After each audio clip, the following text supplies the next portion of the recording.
I was driving through Georgia from Miami with 6 kilos of white powder.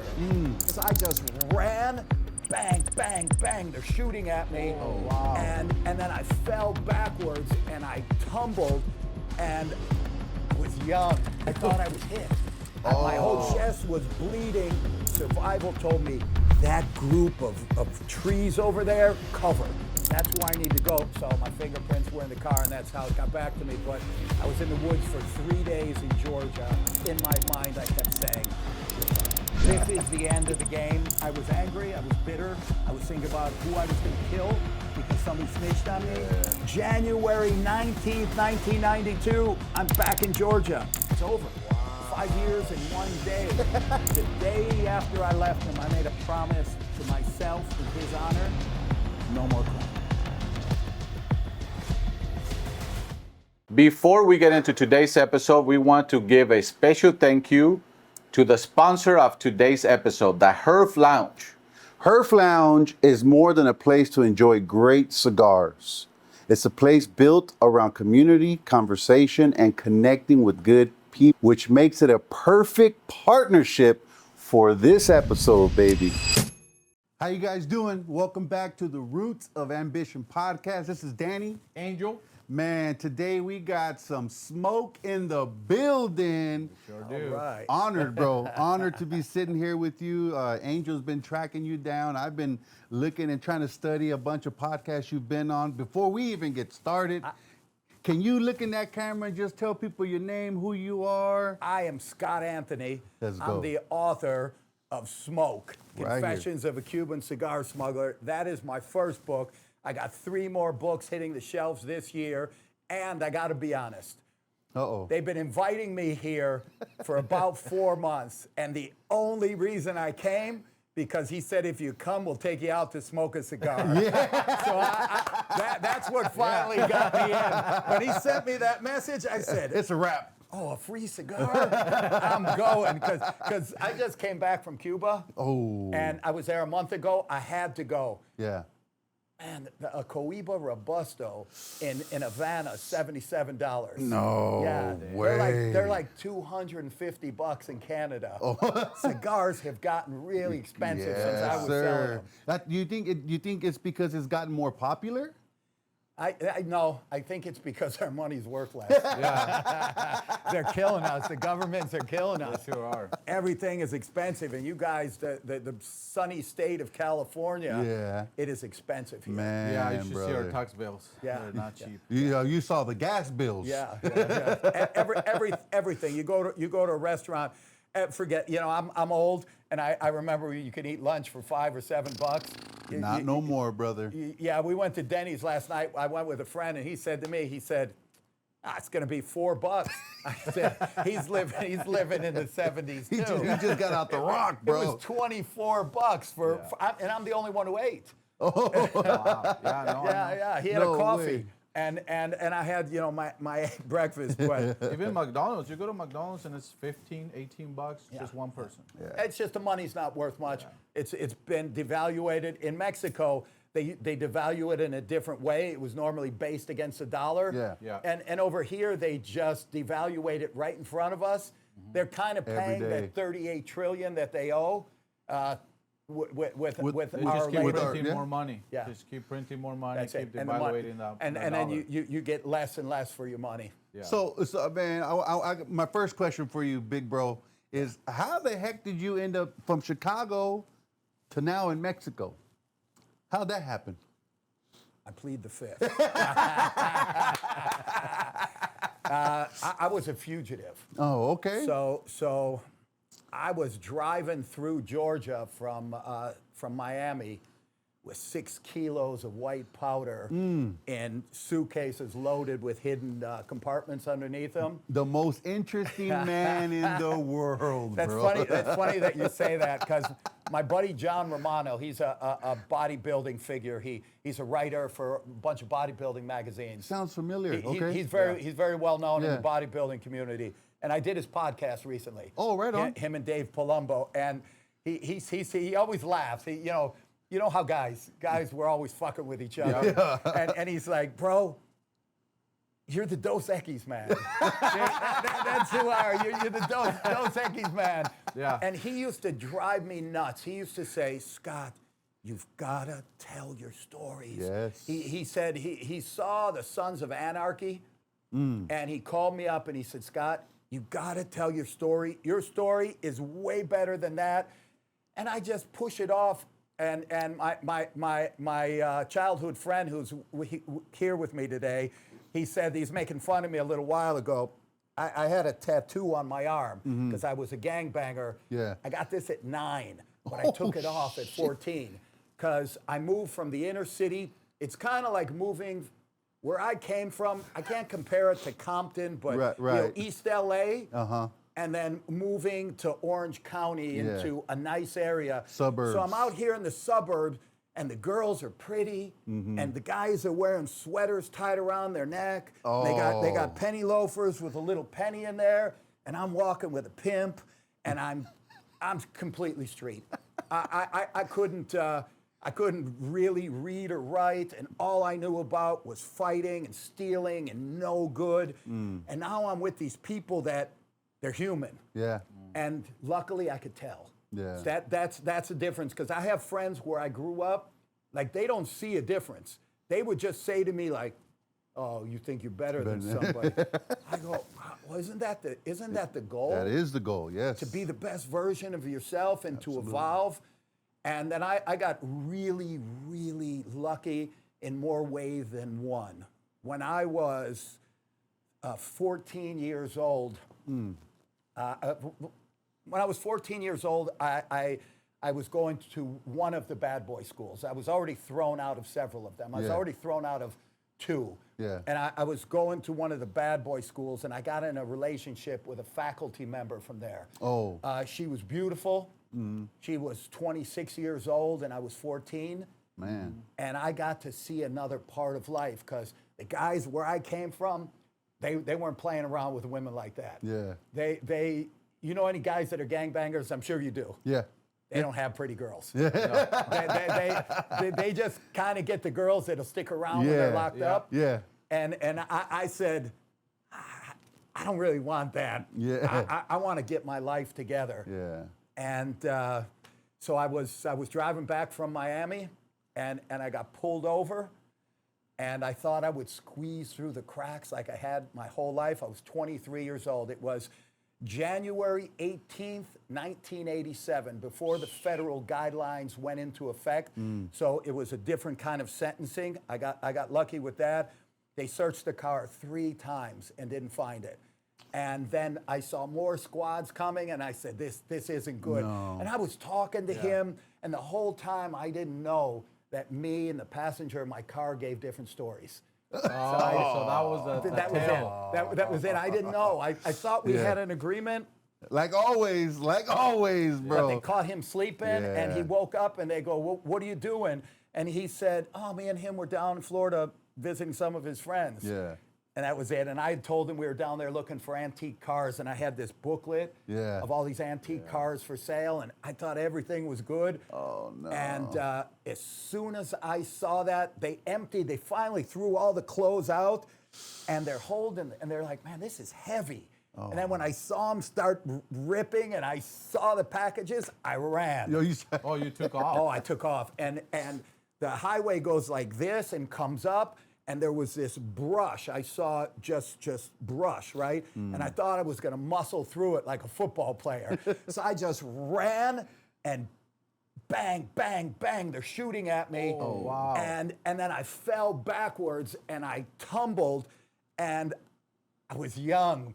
I bounced back up, and I ran again, and this time I grabbed onto it. I just grabbed, I flipped over, and I did. You guys ever see the movie West Side Story? Yeah. We learned how to jump fences like that when that's we were right. kids. Yeah. You rolled over. That's And right. I rolled over this thing, and I got to the other side, and I took off, and survival told me, that group of trees over there, cover. That's where I need to go. It was like, because I was in like farming fields. Yeah, wide open. And I got about 100 yards, and I was winded, and I was training for a fight. I was kickboxing. I Oh, was no in way. prime shape but I was winded. You have the adrenaline Because your heart going. is just. But People are shooting at you. I thought I was hit. My whole chest was bleeding, but I said, fuck it, because the adrenaline, I just kept running. My hands are bloody. I thought I'm hit, and I kneeled down in the field, and I looked down, and the mud was about this thick. It was raining. It was raining, so that's why I was tired. And so I looked at that field, and I said, that's where they're going to look for me, because that's the only place to hide here. So I stayed down, and I looked, and there were more sirens and squads, and I backtracked. I ran back to the highway. No way. Nobody's ever thinking about that. And I was about 50 yards ahead of where they were, and they still had my friend. You know, they probably secured him right away and handcuffed him, and there was commotion.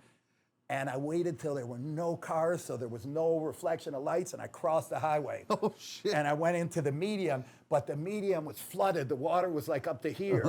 And I thought I was going to die that night because I just What drudged did you through tell it. yourself? Like, are you just acting on pure instinct, or you're like I was sucking yourself just trying out? to Or I'm a just, street urchin. Yeah. It's pure instinct. That's instinct, bro. This isn't Survival, the first time. baby. Yeah. No, this is not the first time that I've been through something like this. This one, I just, in my mind, I kept saying, you're fucked.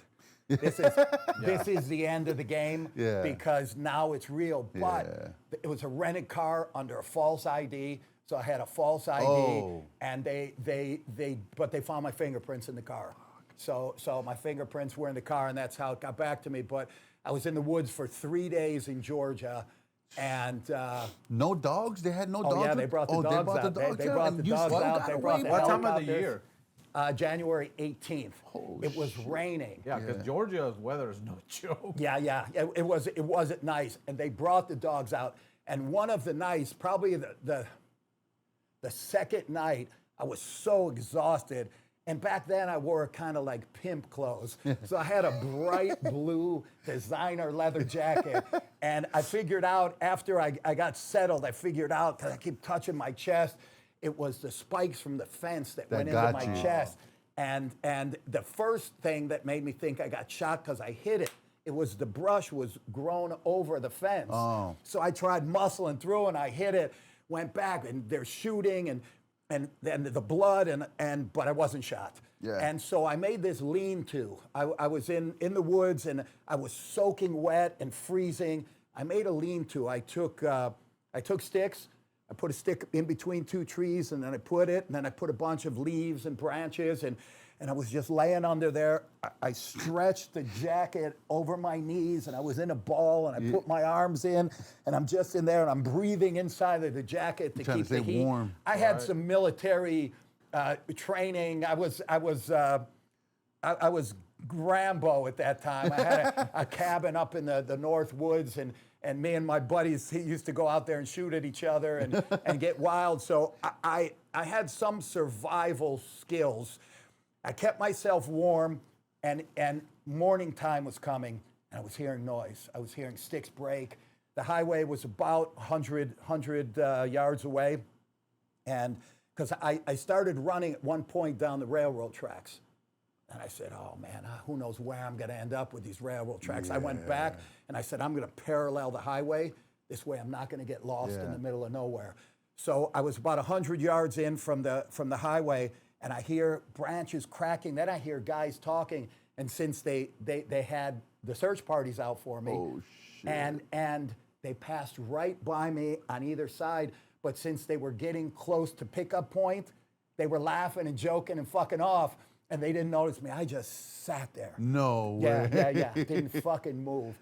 I was out there for 3 days, no food, no. Yeah. It was a trying time in my life, and I finally got to the airport, and a guy gave me a ride. I found a gas station. There was an abandoned one across the street. I picked up the phone. I called my trusted sergeant at arms, Stuart, and I said, Stuart, I'm fucked. He goes, I heard. He said, David's locked up, and all this stuff is going on. And I said, you got to come and get me. He said, where are you? I said, I don't know. I don't Somewhere. know. And he, like always, and it's in my third book, he said, I'll send my brother Philip. Philip was his go-to guy. But I said, I got to call you back because I don't know. Yeah. Let me figure out where I am. Walked into the woods, went around and came out behind a gas station that was open. And I would sit in the woods and I wanted food so bad. Man. I had $400, $400 bills in my back pocket. And I would come out and I'd ask people, hey, can you give me a ride? My car broke down. I've been suffering. Every story you can think You of. were probably covered in mud and everything. I didn't know it. It didn't hit me because I was dehydrated, I was starving, and I was scared straight. And they would just look at me and get in their car and drive away. Like, it's crazy guy. Exactly. But you start getting desperate. It's like the word desperado. Yeah. So I finally said, fuck it. I walked out of the bushes. I walked right into the gas station. I walked right to the refrigerator. I grabbed an egg salad sandwich, a bottle of apple juice, and then I saw my reflection in the glass of the refrigerator. Like, oh, shit. I'm like, oh, fuck, I look terrible. I went into the bathroom, and I cleaned myself the best that I could. I looked at least a little more presentable. I went back out into the bushes because I'm worried someone's calling the cops.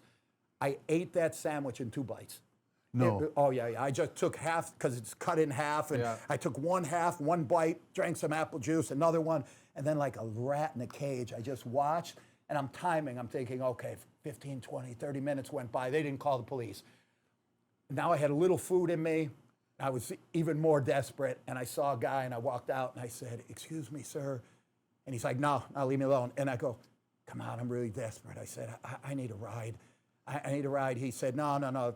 I got my kid in the car. I looked at him. I said, please. And he said, get in the car. Yeah. Get in the car. And I sat in the passenger seat, and he went inside and paid. And he came out, and he said, look, I saw you on the news. I know everything about it, so don't give me any bullshit story. He said, I was young once, too. He said, I'll give you a ride. Wow. And I was like, man. Blessing blow. Thank you. And I didn't want to fall asleep.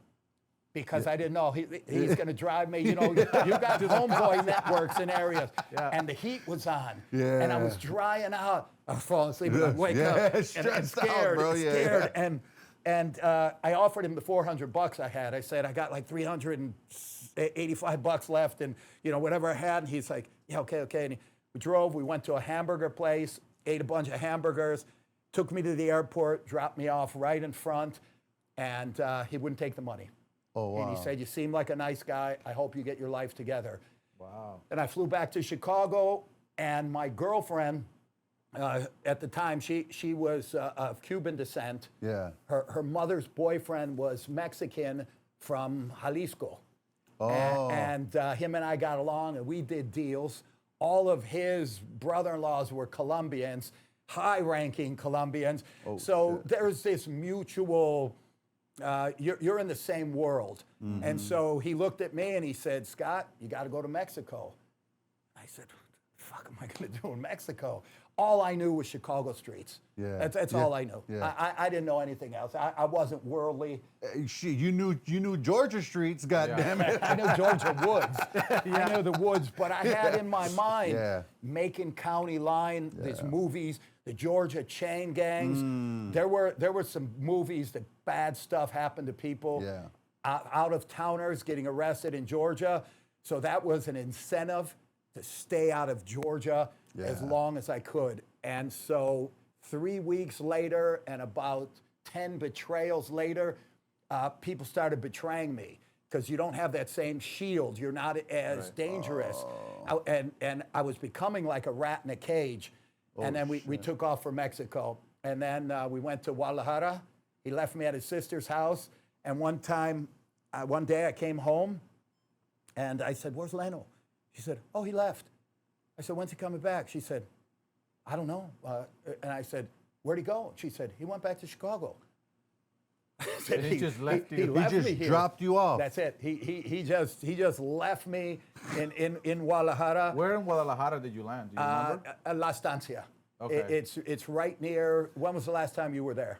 3 years ago, maybe. Okay, Plaza Galerías. Okay. Okay, right down the street from there. Okay. And it was like there wasn't very much around there. And that was the 90s by now? Or no, that was 1987. 1987. So that was... That was February of 1987. The second season of Narcos? Yeah. it takes place at that time in Guadalajara. So you got into Guadalajara at a very I won't mention any names, but I know about everybody in that series. Yeah. I mean, no, I know. I Literally. personally know them. Yeah, I bet. Just about everyone in there. bet. Damn. All right. All right, so I'm in Guadalajara, 1987, all by myself. And the first thing I did is I got to train. So I went to La Arena Coliseo. Oh yeah. And I started training boxing. And I don't know, you guys follow boxing a lot? Yeah. You know who Acebache Martinez is?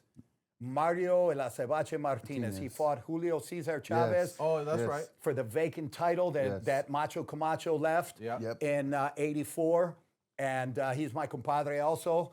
And I started training with him. Then I started training him. I started managing him. I trained some of the Bejinas brothers. You remember Oscar Bejinas? Very briefly. Yes. Yeah.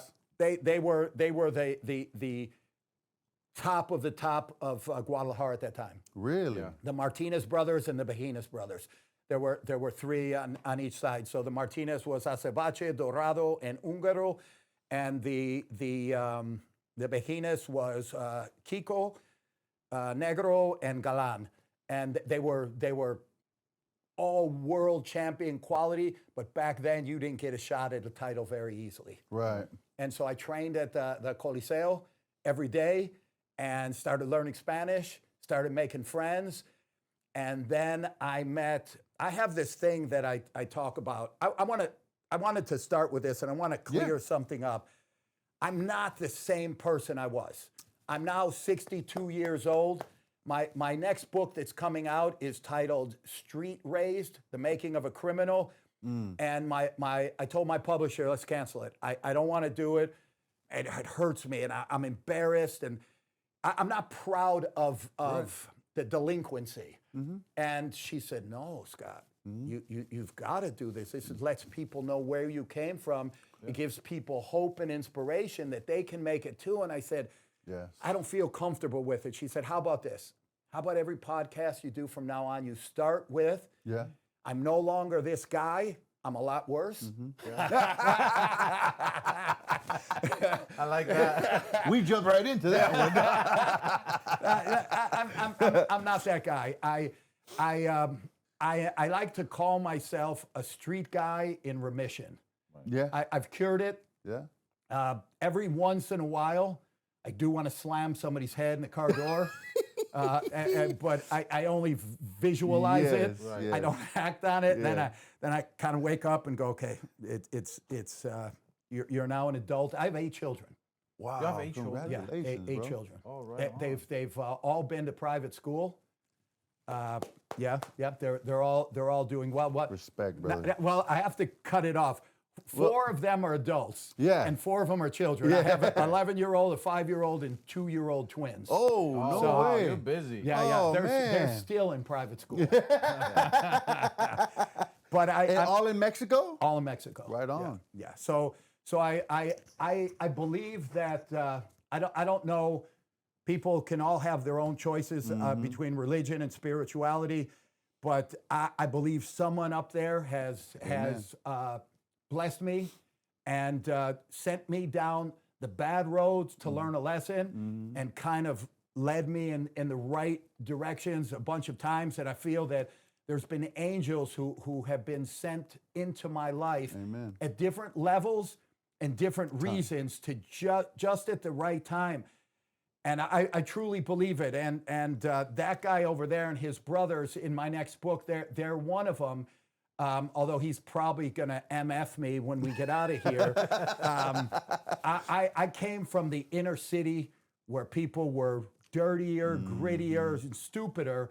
And I ended up in a suburb where they were humans. And I met the worst I was just going to say. of that place, and that was him and his brothers. And so it was a weaning process, and they took me in and accepted me and didn't judge me. And he was making fun of me today about taking off my tattoo because he still has his. Because we were on the same path, but we were in a different location, and your surroundings have a real lot to do with your outcome in life. And then, so in Guadalajara, when Leno left me, Leno Morphine, my good friend, he's still alive, and I saw him about 6 months ago. And One of the best things he did for you? oh, one of the best things. He took me there, left me At there. the moment, though, you're like, Yeah. I felt lost. Yeah, I bet. I felt lost. I didn't speak 5 words of Spanish. Fuck, I didn't know anybody in the town except for his sister, her boyfriend, and they had 3 kids that all spoke English and Spanish. So that was my saving grace. Okay. I hung out with 5-year-olds all the time. Yeah, but still, back then, it's not like now you can go and not speak any Spanish in Guadalajara, you'll get along. But back then, no, I was lost. They were your translators. They were my translators. They were my conduit to the world, because without them, I was lost. And then one day, I was out riding my bike, and I came back to the house because I was staying at his sister's house. Came back to the house, and there's this guy sitting there. He's really dark-skinned, and he's thick, and he's got a thick neck. And I say something like, "Hola, ¿cómo estás?" And he's like, "Yo, what's up, bro?" Oh, shit. And I go, "Oh, you speak English?" And it was love at first sight. Him and I started talking. He goes, "Yeah, bro, I'm from Chicago." No. Yeah. And I go, "Where are you from?" He goes, "Humboldt Park." Humboldt Park it's a rough area. Yeah. It's East LA. Was it like rivals to your old neighborhood? No. Yeah. The different gangs were. Yeah. But he wasn't in a gang or anything. He was okay. he was just an old school hard guy. And he's like, "Yeah, I'm from Humboldt Park." And him and I used to laugh, and we tell people, love at first sight. Yeah. We became friends like this immediately. Yeah. And then we started hanging around, and one day we're riding bikes around Guadalajara, and he stops. He was a very wise man. You looked at him, he was fat, he was dark-skinned, he didn't take care of himself. Older than you? Yeah, he was 15 years older than me. Oh, shit. Okay. But he was funny as hell, and he was really wise. Yeah. He stopped the bike and he was funny as hell. He stopped the bike, and he goes, "Okay, bro, enough of shit. Quit lying to me." And I stopped the bike, and I go, "Lying about what?" He goes, "Fuck, bro. No, I can't beat you on anything." He goes, because he's like, "Yeah, I got a fully automatic Mac 10. I go, "Yeah, I got 4 of them." And I'm like, I got a cabin out in the woods, and I got a speedboat, and I've got jet skis, and I got this, and I got I bought my first house at 19. Yeah. And he stopped, and he goes, "Hey, man, I already like you. Yeah. You don't got to impress me. You can stop with the lies." And I'm like, "I'm not lying, but come on, let's go." And then later, he was an angel sent to me. He groomed me. He led me, and he told me. So he was there for a few months, and he saw me suffering. I was on the phone all the time. I was running out of money. Oh, shit. And I had a lot of people that owed me money. And when you are in jail or a fugitive, you might as well be dead. Yeah. People just kind of disown you. You've only got a couple faithful people that you can count on, and they're normally not the street guys. that's when you find out who your real friends are, right? Yeah, and it's not even real friend. These other guys, they're busy doing their thing. Yeah. And a lot of them went into the space that I left. They got to grow and take the next level. It's just money and stupid. You think that cars and clothes and jewelry, that makes you a man? Oh, it's the stupidest thing. Right. But Tell 'em, man. I was a 23-year-old idiot. I didn't know. And Tino said to me, he looked at me one day and he goes, "Bro, you need to take a visit home. Nobody's going to pay you until you're in front of them." I said, "Yeah, but what do I do about the border and all this stuff?" He said, "You just go to the border like you own it, and you walk across." And then him and we devised this scheme. I took just a shoulder carry bag, and I put a bunch of stomach medicine and stuff, because I got really deathly ill. For my first 5 years in Mexico, I got really? Moctezuma's revenge often. Shit. Oh, yeah, and bad. Yeah. Oh, yeah, crawling. Now, My poor wife, the first time I took her there, it's like, I mean, it can be really, bad. really bad. Really? And so I had all this medicine. My girlfriend had come down, and so she was with me, and I had a Ford Bronco with me. I told her to wait. I said, "When I hit that border, you wait 3 hours, because if that thing starts popping up on the computer, they're going to be looking for me close. So let me get out of harm's way." And I got to the border, and the guy goes, "Where are you coming from?" I said, "Right here, Laredo." At that time, there was this area in Laredo called Manstown. and it's probably still there. And it was a walled-in area. Let's say a piece of property like 10,000 square meters, and it was all houses, cantinas. The hookers lived in the houses and they worked in the cantinas, and it was man's town. And it was a wild, like from a Western movie. No way. Wow. And so there used to be, before all the criminals and the cartels and the Zetas, the people from Texas used to go down there to hang out, and there wasn't a real danger like there is now. So I said, I came down here for a wild time, and I said, I got sick. He said, what's wrong? I don't know, I'm dying. I said, I went to the pharmacy, they gave me some pills. He just opened my bag and he looked at it, the medicine was right there, and he's like, okay, go. I got out of there, I took a cab to the airport in Laredo, bought a ticket, and then I sat there fearing for my life for like the next 3 hours because you got immigration officers everywhere. They're walking everywhere and they're asking people. And I just sat there and minded my own business, read a book, got back to Chicago and hit the ground running. Now I was like a beast. Collector, huh? Yeah, not only that, I had to hide. So everything was clandestine, and it was one of the hardest periods, if not the hardest, of my life. I was going back to the guys that I had set up, and now they're looking down at me because I'm no longer supplying them. They're now rolling and playing, and they're like, whatever, man. You they had can your just time. make a call and get rid of you too. And that's what I was worried about. So I avoided one of my best childhood friends. I'd known him since I was in kindergarten. He tried to set me up right. So there's a lot of facets to this story, but you asked me how I ended up in Mexico. Yeah. So back to that. And then anyway, I went through a lot of stuff, and that guy Tino became a great friend, a mentor, and he just taught me a different way to look at life. Yeah. And he died at like 38 years old, something like that, 40 years old. He died, and I said he was sent. He was probably sent here to guide me and help me, because he made a huge impact on my life. He was a big, important influence.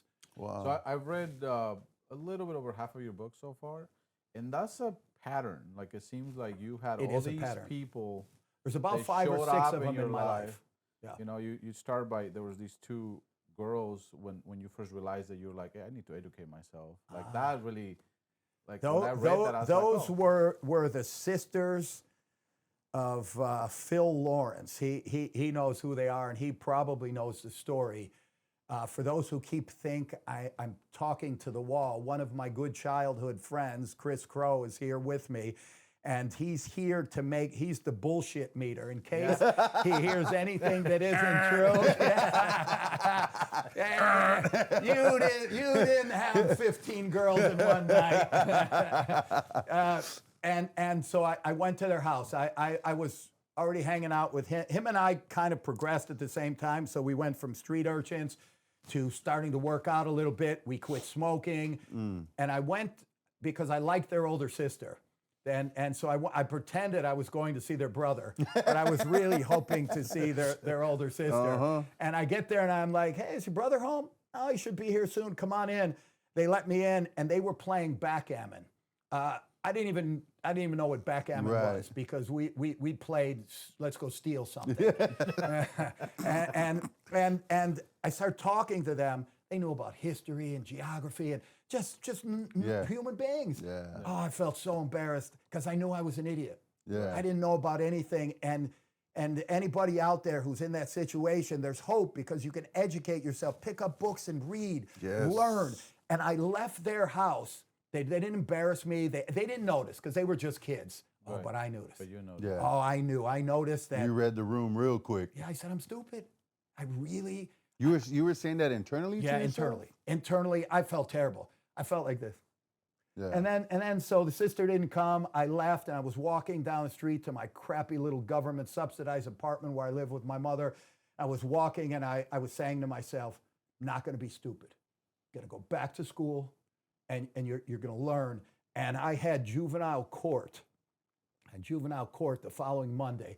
But I had slipped through what was my probation officer's name? Dick? what was his name? Dick Halleck? Dick Halleck. So we had the same probation officer. I had juvenile court that Monday. I don't even want to say the number, but I was a prolific burglar. I couldn't even count the amount. If I had to guess, 200 burglaries I'd done. Damn. Wow. And I just kept slipping through the cracks. I one time got arrested 3 times in one day. No. And my mother would just come to the police station, Get you out. beat me a little bit, and I'd run away.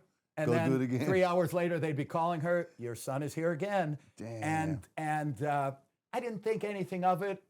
One of my street friends, Poochie, he had to run away Sound from like home. a street name. He had to run away from home because he was in some big trouble.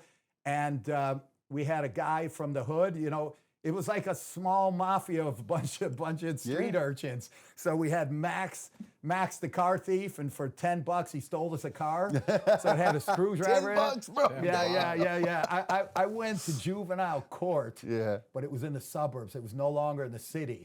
Suburbs play a little different, but I didn't know it yet.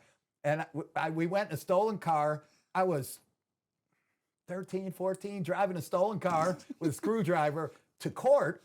I'm sitting in court and they call my name and then they handcuff me and they bring me back into the cells. And then the psychologist and the principal and the director and the probation officer, they're all having meetings. They're like, that's it, we're done with you, Scott. Because I didn't go to school. It was truancy. That's why they were locking me up. And I'd already been in the juvenile jails and that whole, I'd been in an orphanage. I've been through it all. But I've always slipped through the cracks and they kind of forgot about me. How did you end up in an orphanage? They took me away from my mother, so I was a ward of the state. Wow. And Well, it's because you kept repetitive. my mother didn't know what to do. Poor lady had no idea. She was a your dad wonderful wasn't human around, being. right? His dad my dad passed left when I away. was 4. No. No? My dad died a year ago, I think. And he was just a selfish. Oh, that's right. He just didn't give a shit about anybody but himself. And he went on his own path and left us to our own devices. My mother tried Only her best. child? No. I have a sister, and then I have a half brother and half sister who ended up in my living room when I was 4 years old. My dad left when I was 4. About 2 months later, there's a lady out in my living room with a baby. No. And then a year later, she's there with 2 babies because he left her for good. And my mother and her became best friends. My mother was a very religious person, had held no animosity towards anybody, but she didn't know how to raise kids. She wasn't built for it. So I went to court that day. Especially a young boy, man. A young bad boy. Yeah. Because I was just, him and I, this guy over here, we were just gravitated towards the worst. If they would have told us, hey, there's these 2 guys that live about 16 miles from here, and they're just like you guys, we would have said, hey, we got to go meet them. Let's see how much trouble we can get in. So it was just this crew of bad kids that gravitated towards each other. All we did is fight, steal. That was it, fight and steal. Yeah. That was all day long, and just adrenaline junkies. I went to court, and they said, that's it. You're being locked up, going to be remanded to the state until you're 18 years old, and we're going to straighten you out. And I said, no, I got to talk to you. I said, I need an opportunity. I said, I promise you, I'll be in school. I'm sorry, it wasn't a Monday. It was a Friday. It was a Friday because I said, I'll be in school on Monday. I promise. We've heard it, Scott. You were done. You're done. And I said, I got to speak. And they kept coming, and I kept telling them. And then they got me out in front of the judge, and I told the judge a story about the 2 girls. Yeah. I said, just recently, I had this encounter with these 2 girls, and I told them the story, and I said, I don't want to be a dummy. I promised myself I want to go to school. Give me a chance. What does it cost you guys? If I don't show up in school on Monday, that's it. You know where to find me. Yeah. It's over for me. Give me an opportunity, and I spoke well enough that they gave me the opportunity. They let me go with the promise I was going to be there. I picked up Poochie. We walked out of the courthouse into the stolen car. We drove from Chicago to Detroit, Michigan with 0 money, siphoning gasoline with a hose. We would pull up next to another car, Get him. and put it in. We were stealing food from the gas stations, drove all the way to Detroit where his family was going. Somehow, miraculously, we found their address in the white pages. Back then, you had this directory this big. The yellow was for businesses, the white was for residents. Yeah. We found his family, went to the house. I go, is this it? Yeah, that's it. We went to the door and it's empty. They had moved. Oh, So I looked at him. I go, you're on your own, man. I got to get to fucking school. But I never thought it was a problem driving a stolen car and stealing gas and stealing food. Absolutely no problem. Yeah. We got back to our neighborhood. It was snowing and icy in Chicago. We got stuck on the ice on two streets. It was Farwell and Ridge. We got stuck. The car wouldn't move. He only lived about a mile from there, and I lived about 2 or 3 miles. And that's it. Goodbye. And we both went our separate ways. I never missed school a day in my life, unless it was legitimate since that day. I graduated high school with honors. I made the honor roll my junior or senior year. I made the honor roll. Oh, wow. I made new friends. I learned. I educated myself. Switching it. I was on the wrestling team. I was a fairly good wrestler. Wouldn't go as far as stand out, but I was respected, and I had some scholarship offers, and I thought that wrestling might be my life.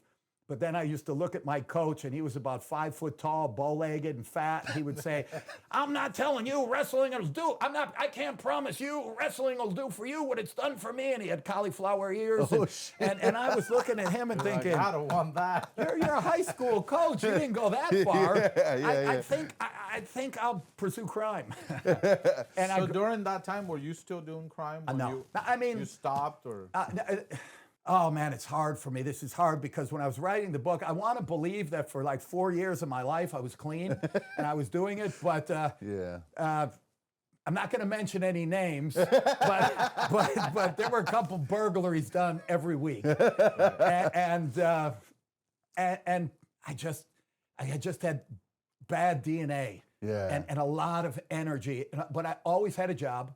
At that time, I worked at a grocery store, and I did remodeling for a painting and remodeling company in the afternoons, on the weekends when I didn't work. Always had a good work ethic. Man, so I got a million questions. Oh, I got a million answers. But I want to. I'm just so curious, and I've been curious. What led you to the cigars and to eventually with Michael Jordan? Okay, so what happened? I've been so damn curious about this, man. I finally got caught, and that's why I keep mentioning the date.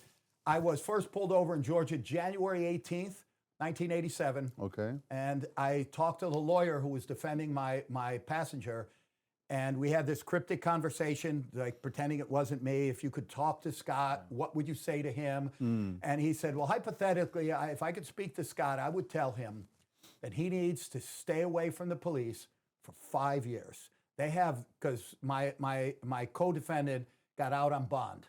Oh. And they would not, he knew the inside because he was there. He said, they will not charge him if they don't have Scott because they got a really weak case. They got 5 years to charge him on this or the case is over. So if Scott can make it 5 years, he can come back and he could point at the other guy and the case is very weak. And I said, that's it, off to Mexico because a few other things, a lot of things happened. Right. Eventually, I ended up in Mexico, and I met a lot of good people. And Mexicans are very hardworking, and they have their little businesses and take care of them. And it was another time that God came down with his hand on my shoulder. The situation was long. To save everybody, the boredom of the situation, I got a gym. I bought a gym.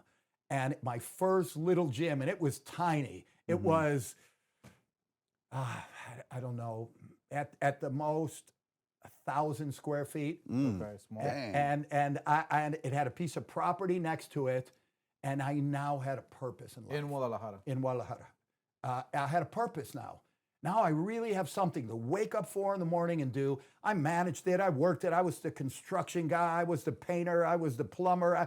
I did everything, and I had a purpose. So, and I was making money, and I never thought that when I started kickboxing because I was a thug, Right. because I was fighting and I enjoyed fighting. You wanted to add some arsenal to it. You know That's what it. I mean? Yeah. That's being honest. You know, I can say, yeah, I want a career. I did at one point want a career in kickboxing, and I was talented. I was probably could have been top level. Oh. But I was doing it. I was dabbling in the streets and Distracted, doing. yeah. I was distracted. yeah. And I get down to Mexico. I'm at the boxing gym, so I meet all the people in the boxing gym because I kind of stand out. And then when I open my gym, I start giving martial arts classes. Something different. Yeah. Right. And I'm meeting everybody. I was just gonna ask, how did they accept you? Did they accept you right away? Oh, they accepted me immediately. Really? Because I'm humble. I get along with people. You got good energy too, bro. I hope so. Yeah. And I'm open and Bad habits, but I'm yeah, good yeah, folks. a lot of bad habits. But I didn't share them with most people there. Right. But you know what would happen? People would come in. Yeah. Like one of the lords came in one day and he Oh goes, shit. "Hey, Scott, I didn't know you know my cousin." Oh man. And I'm like, yeah, you know, it's kind of it's in this book, I believe. Yeah. And so all the politicians' children, judiciales, federal de camino. So I'm training the federales, and I'm hanging out with all of them. They're all my friends. I'm going to the shooting range with them, and the gangsters, and they're all inviting me to weddings and parties because I'm training everybody. I'm not going to mention any names, but a lot of the lords.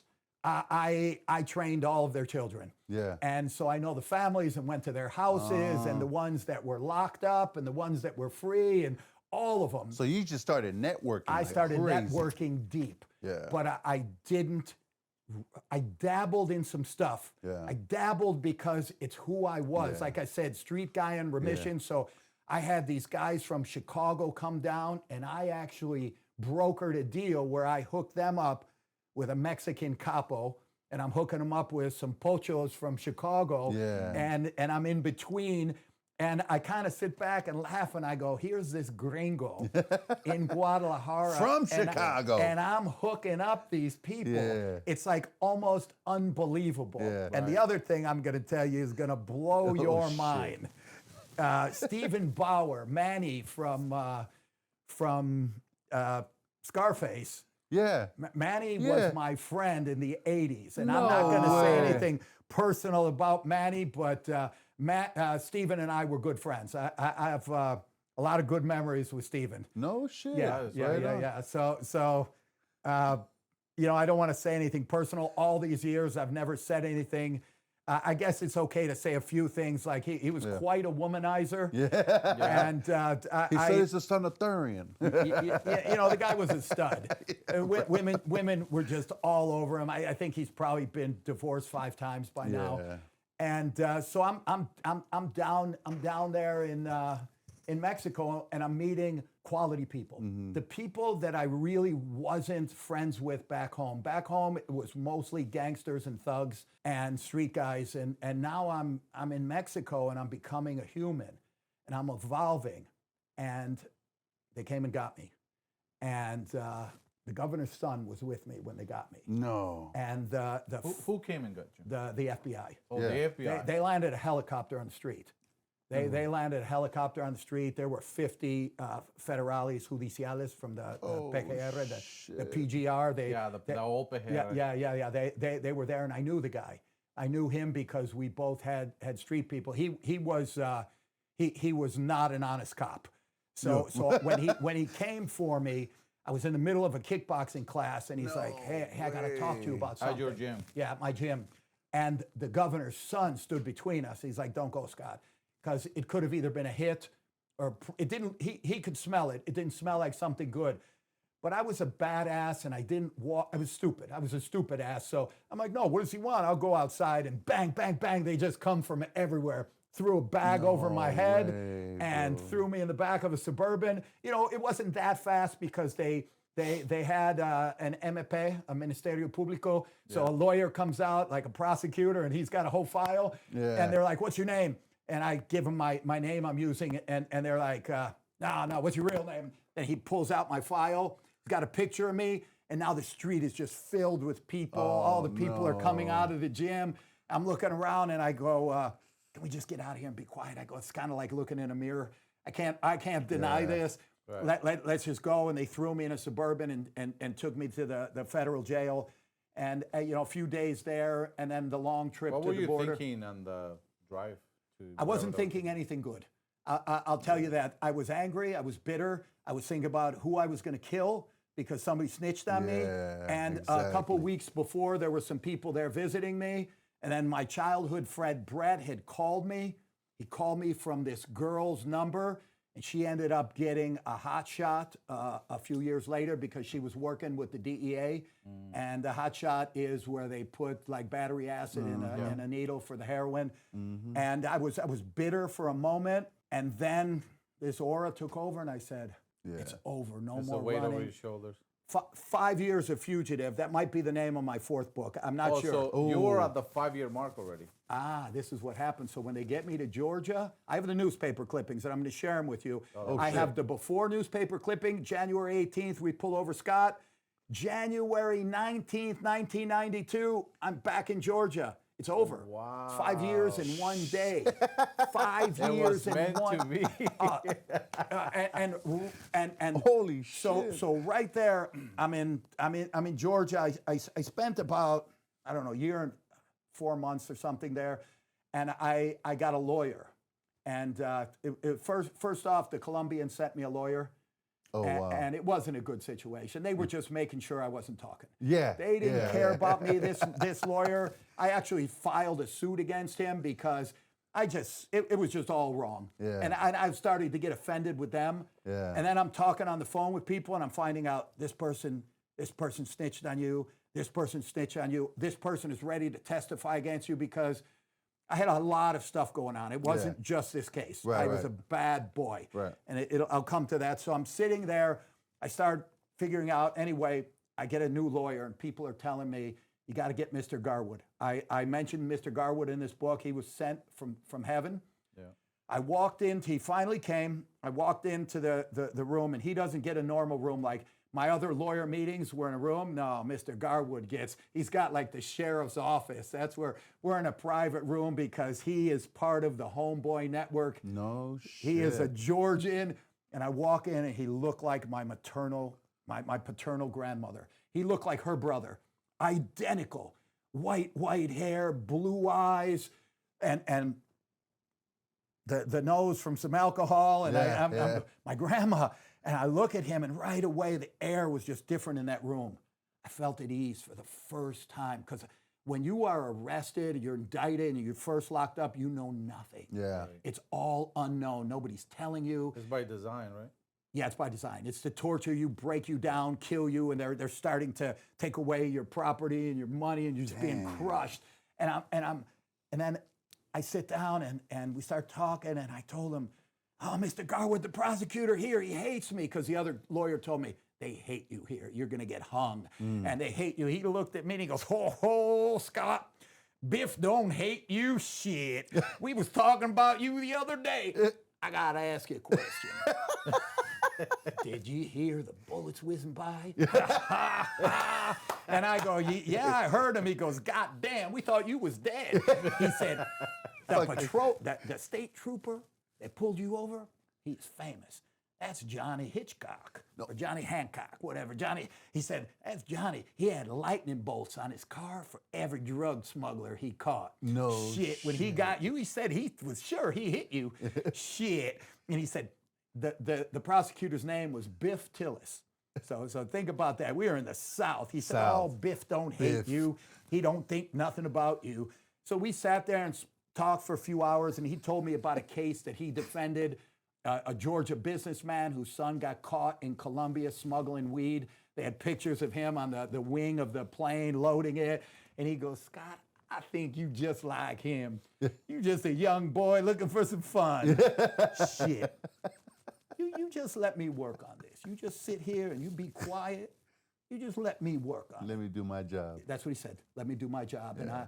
And I said, okay. And I just felt like I could trust somebody. I actually left that room. I was like levitating. I was floating, and I was like, yeah, I got Mr. Garwood in my corner. I got Mr. Garwood. But that was only my first month there, and so I had a long time to sit there, and I would call him and complain. And it was deep, deep south, and it wasn't a pleasant place. No. And, you know, it's loud.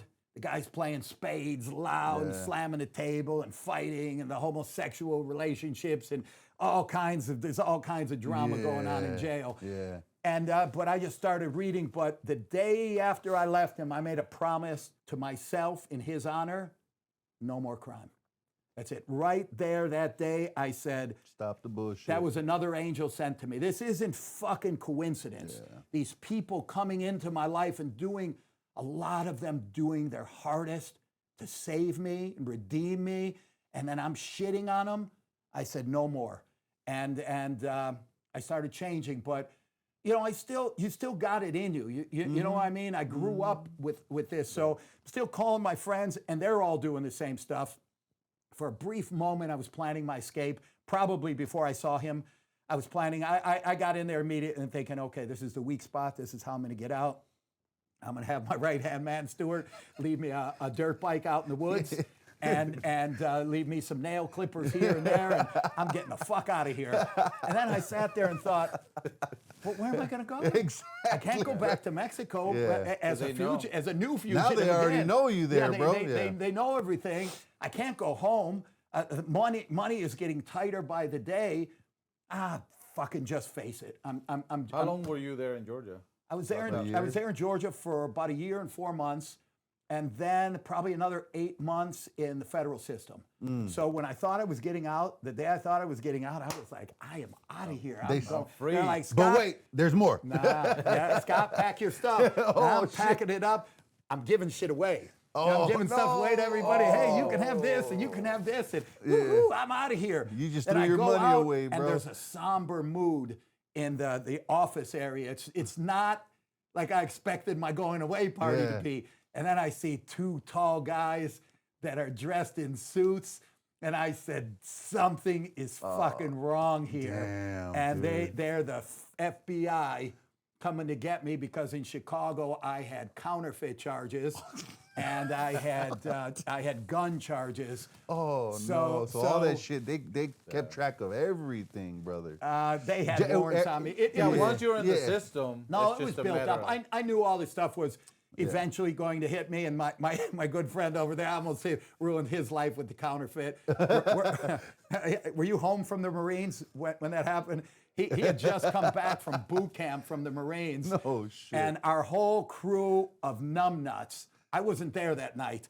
They all went out spending the counterfeit money at the same bars. They're just throwing that money. And a guy called me up, a good friend of ours, and I was asleep at home. I was a good boy. And he said, Scott, what did he tell me? What name did he use? Can't remember the name. Your fucking friends just spent $800 at Hamilton's. No and the owner just fucking called me because he saw me with him. And he said, if you come here and pay it, I won't call the police. And so I got up out of bed at 3 in the morning and I went to the local hangout where we hung out at this guy Mark's house. And they all start filing in. And I told them, I said, you guys need to go pay that money back. And they're laughing, oh, you're just jealous. We made a lot of money tonight. They were spending it all over the city. Yeah. And then the Secret Service was everywhere. They were picking people up, and him and his brothers are in one spot, and the other guy's in another. And then one of the guys that got caught that night, he had 2 fur coats from a home invasion that we were suspected to be involved in, and he got caught with the 2 fur coats in the trunk of his car. So he started making a deal, and I saved him that night. I just, one of the deepest guys in our crew who was a real lifetime hardened criminal. Yeah. He happened to be out because I bonded him out with some counterfeit money, and he was out, and he told me, don't go. You know the game. He's on his own, and I couldn't do it to him. That was my friend Mac, and everybody told me, don't go, don't do it, but I thought I was being slick. It was a whole movie scene. Yeah. He was on a payphone, and payphone was wired up, and there were like 20 agents around. Yeah. And I grabbed another guy, Ronnie, from the neighborhood, and we drove. He told me, we're going to meet here. And I go, yeah, sure. And I went to a bar, and in Chicago, all the bars had back doors. So you had the front door, but they always had a back door that went out to where people could smoke or talk or park their cars. And we went in through the back door. The payphone was right at the front window, and I could see them. So I called from that payphone, and I'm watching them, and I go, hey, who you with, Mac? And he goes, no, just by myself, but, this is serious. And I go, yeah, by yourself. And he said, I had taken the counterfeit money. It was $1 million that I took.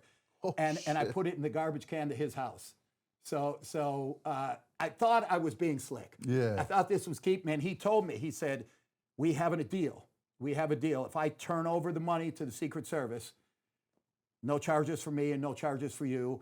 And I had never been caught spending any. I had never, I was using it to buy drugs from drug dealers. I wasn't going into 7-Eleven and spending it. I had bigger aspirations. Yeah. I had the roots of ambition. And so, that day wound down, and then I remember about a couple weeks later, we went to his lawyer's office to talk about it. And that day I said I was sold out. His lawyer was friendly and cool, and he was a well-known mafia lawyer.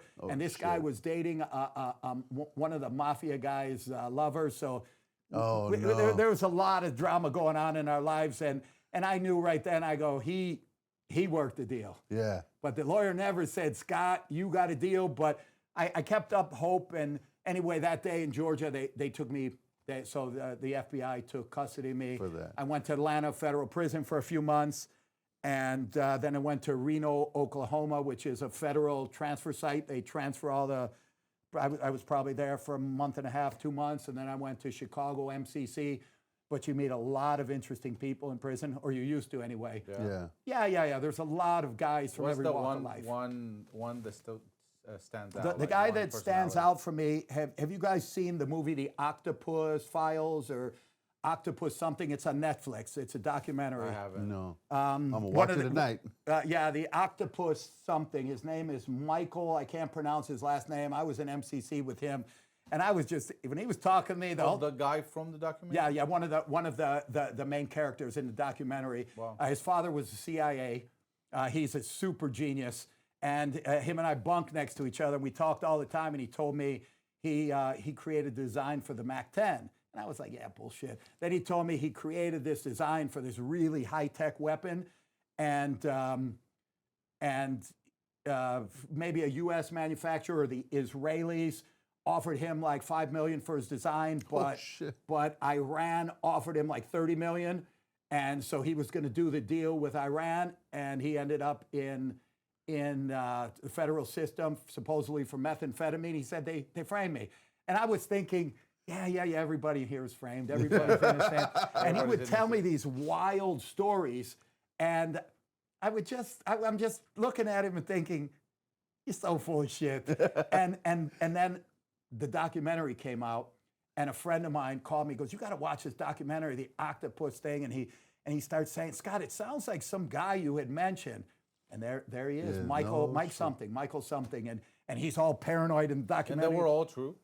Yeah, it was all true. He talks about the CIA and this connection and that connection and this murder and how he was framed, and all in the documentary. And his father was a high-ranking CIA, Yale, bro. Skulls and Bones, and I can't say it was true, right? But everything he had told me, he kind of repeated in the documentary, and I was like, oh, wow, I should hook up with Mike again. Do you have aspirations of having a documentary about, your story, your life bro, story? I could see it being a movie one day, bro. My aspirations are movies, Netflix series, because I was never going to tell it. Series. When I did the cigar, I started writing the cigar book in about 2000. When I was, so you asked me about cigars. I won't jump. So what happened is, when I was in Georgia and I said no more, I finally got out, got to Chicago, and the thing in Georgia went away because it was weak and the 5 years had passed. So I got out of that, went to Chicago, and the the God or the gods were looking down on me. And my thing in Chicago was older, and there's so much more stuff happening. In 5 years, crime had just gotten faster and bigger. Because, like, if you talk to any of the big rollers now, 6 kilos is nothing. No. Back then, it was a lot. Yeah. Kilos cost $80,000. Yeah. It was a lot.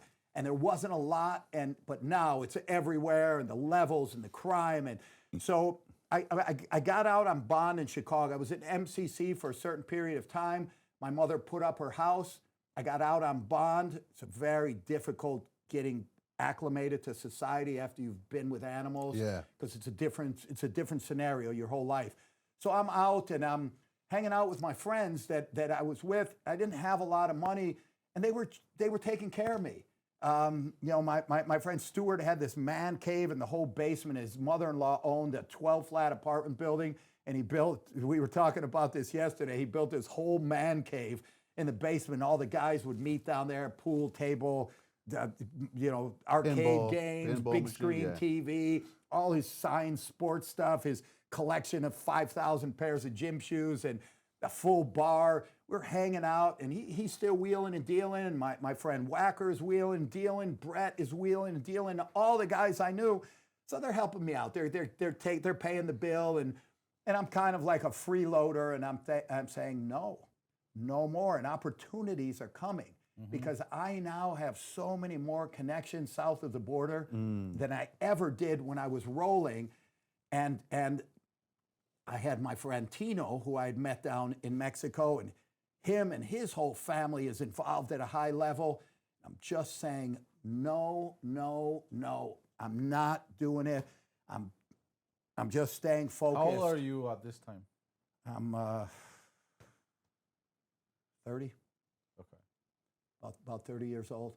And I just resisted, and I said no. And I went down to Mexico, and I got married to my first wife. I had my first child. My first daughter was born 2 weeks after they took me. Kind of saved me because I was getting pressured into a marriage. I wasn't ready for it. Yeah. And I kept telling her, "You're making a bad choice in men." and I tell my all the warning signs are there. Yeah, and I tell my oldest daughter, she's like, "Scott, you should have married my mom." And I go, she saved herself. Believe me, I wasn't ready. And I would have ruined her life more than I did. Right. And so I met my wife, and I got married, and I'm straight, and I'm avoiding all of it, and I'm kind of a little bitter. Like anybody I know who's a narco, a drug dealer, I'm staying away. And you're back in Guadalajara. I'm back in Mexico. Why back to Mexico? Because I had my gym. Oh, so you went back to the gym. And I had a dream. So during those 5 years, the gym, who took care of the gym? No, I was there for 5 years. 2 years I wasn't there. No, I mean during the 2 years that you were in Georgia. I had an employee, a girl, Madi. She was stealing from me, but you got to take the good with the bad. Kept it afloat. Yeah. And the mother of my child used to go there and she'd pick up the money, whatever Madi didn't steal. Yeah. She'd go and pick it up, but it sustained itself. Yeah. And it was still there.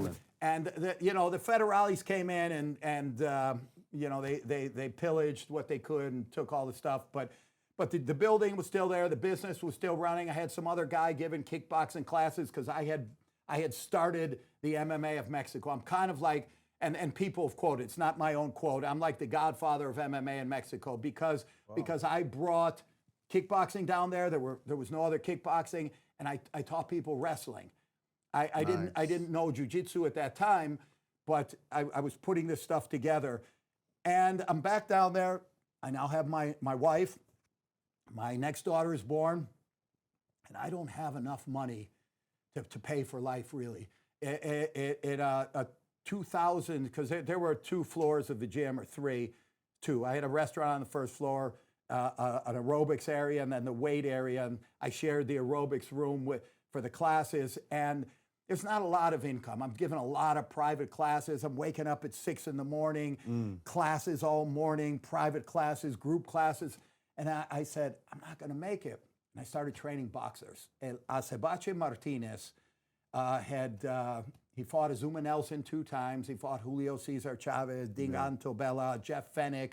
Mario was a world class, and he finally won a world title, an IBO world title under me. But he came to me, and he's like, "Hey, Widow, people told me you're good with nutrition. I studied nutrition. I'm a legitimate nutritionist.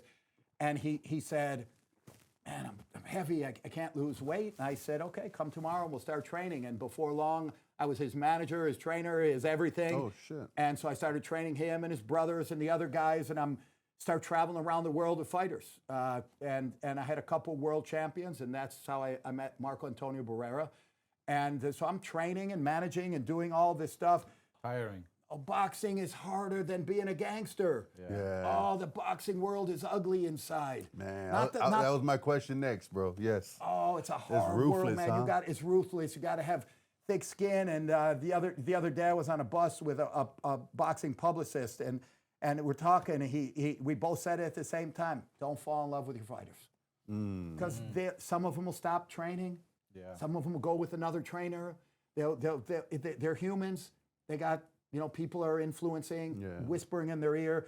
So I did the boxing for a couple years, and I'm doing the boxing. It's got to be another fucking way. And I'm selling boxing gloves. So I would go to Mexico City every couple weeks, and the Mexicans at that time were one of the few people in the world that made really good quality handcrafted boxing gloves. So I had these guys, champion at Mexico City. They were new and unknown, and they would make me my gloves, headgear. It's a big brand. It is now. Yeah. It is now. But back then, they were working out of a little apartment in Mexico City. No shit. And I would get my bags of my 2 suitcases full of boxing gear, and I'd bring it because I had federal paper for 8 years. So I had to go back and forth every 6 weeks. So I would go back, bring my boxing gloves, go to all the boxing gyms and sell it because I'm in the mix. I'm, it's all one network. Yeah. And I'm selling it. It's just killing me, man. Trying to collect money from boxers and sell them stuff, cheapskates. And it was a different world. There wasn't a lot of money in boxing. Yeah. And I'd always wanted to go to Cuba. And me and these other guys from Guadalajara, a whole group of guys, we went to on a trip to Cuba. Yeah. And we stayed at the Marina Hemingway, because it was one of the few places that you could bring party favorites, your candy, the eye candy back, and because Cubans were not allowed in the hotels, they weren't allowed in the stores, they were very restricted. But Marina Hemingway had cabins. They called them suites, I believe, and it's just like a freestanding house. So we rented that, and we each had our cabins, and I had this Cuban doctor that I knew in Guadalajara, and he asked for a favor. Hey, can you bring these bags of stuff to my family over there? And they're desperate. They need stuff. No problem. Whatever you want me to bring, we'll bring. Get there, call the family. Will you come pick up your bags? And these 2 guys show up. You guys ever see the old series, The Mod Squad from the 70s? Oh, vaguely. They were dressed. They looked like 2 cops out of the 70s, a black guy and a white guy. Yeah. And they were dressed in 1970s clothes, and they didn't look like you would have seen somebody anywhere in the U.S. anymore. And so I felt bad. They come in. I believe it was either Ivan and Pablo, because they were twin brothers. The tall black guy and the white guy was Miguelito. He's still my friend. And so are the other ones. They're all still my friends. And they come in, and we start talking, and he saw that we were all giddy because there were so many girls in Havana, and it was so easy. Yeah. It was so easy, like no guys have ever experienced. So the guys I was with, it was like a kid in a candy store. Cloud 9. Yeah. And they were bragging and telling these guys stories, and the black guy went like this. He said, I want to tell you guys something. He said, be careful. The Cuban women, they're beautiful here, but they're ugly here. Ooh. Don't fall in love. And right then and there, I learned that lesson, and a lot of people made a mistake. I saw it many times because they were pretending so they could get out. Yeah. And It was not a necessity. It was a necessity. I understand that, and I never criticized anybody, but I still don't want to be a victim. Yeah, you don't want to be victim. You don't want to fall for that. So I was warned, and I took it. And then they said, "Coño, chico, you want to buy some cigars?" Yeah. In my head, I'm thinking, "Fuck, am I gonna do with cigars?" And I'm like, "How much?" He's like, 20 or 25. I don't remember. 20 or 25 bucks a box. I'm like, yeah, give me 2. I only did it out of pity. I wanted to help, shit. and I bought 2 boxes of cigars. 1 box of Cohiba Esplendidos and 1 box of Monte Cristo number 4s. Bought them. We're leaving. Our vacation is over, and I left them on the table in the hotel. Like, I'll give them to the maid. And my friend looked at me, and he's very conservative. He said, "What the fuck are you doing?" I said, "I'm leaving." He said, "You paid for them. Of course you're going to take them." And what am I going to do with them? He said, "You bought them. Take them." Yeah. I threw them in my bag. We went home. I got home. I threw them in a shelf. On one of my trips home, one friend said, "You went to Cuba?" Yeah. He goes, "Hey, give me some cigars." Next trip, I bring him a box of the Esplendidos, the Cohibas. Oh, shit. I bring him the box and I give them to him. Now, there's more to the story because he had a kilo of Coke on the table wrapped in a newspaper. And I remember I'm schlepping and I'm literally dragging these boxes. You didn't have high-quality wheel suitcases back then. They had these little crappy wheels that would break, and the suitcases were this big, and they were wobbly, everything, And I'm dragging them. There's 2 feet of snow in Chicago, and I'm freezing cold. And I get to his house, Is and this the boxing gear or the? it's all by boxing gear. And I would only make a little bit of money, so he eventually comes out of his room, and he's wearing a Versace. He was very eccentric. He thought he was big shit. He loved everything high-end, antiques. His houses were always beautiful. And I go for the newspaper. There's a newspaper on, and it's wrapped for delivery, and it's on his dining room table. I go to pick it up, and I'm just thinking, it's fucking big, heavy. He goes, "Ooh, I wouldn't touch that if I were you." And I'm like, "Oh, shit." I put it down. I pull my shirt over my hands, and I start wiping it. And he said to me, "Arturo was here yesterday." And Arturo was a guy, I introduced him to him, and he was a supplier. Oh, shit. And so I go, "Oh, fuck." And now I'm sitting there thinking, I'm on federal paper. If the cops kick the door in, I'm in big trouble. But I didn't have anywhere else to go. Yeah. So I'm just sitting there, and he looks at my bags, and I'm opening it and going through my gloves and organizing. And because I didn't bring the whole bags to the gyms, I would bring a select amount. Yeah. And he goes, "How much are you going to make on that stuff?" And I'm like, "I don't know. I pay for my trip, probably make $500, a grand on the trip." And he laughed. "I make that a minute." And in my head, I'm kind of angry going, "Yeah, but you're a fucking drug dealer." And I'm straight and narrow, and I'm not paying attention. He's cocky and arrogant. And he goes, but he's a good friend. I love him to death. He died, and I miss him every day. And he says, "Hey, you got any more of those cigars?" I go, "Yeah, I got 1 box." He goes, "You should give them to me." I go, "You smoked those already? It was like a couple of weeks ago." And he goes, "Smoke them? I sold them." I said, "For how much?" He goes, $25 a piece. Ching, ching, ching. And I said, "I paid $25 for the." Yeah, that's it. It was ka-ching. It was that one of those moments. And then I said, "Who buys them?" He said, "Everybody. There's this cigar trend happening." And he said, "There's this guy named Mark Farrow, rides around on a little scooter with a backpack, and he sells a minimum of 3 cigars, $25 a piece. He's got a beeper, and he goes all around the city." And I said, "Really?" I said, if I brought those here, you think I could sell them?" He goes, "Of course." And I said, "Where would I start?" And he said, "Howard Frum Jewelers."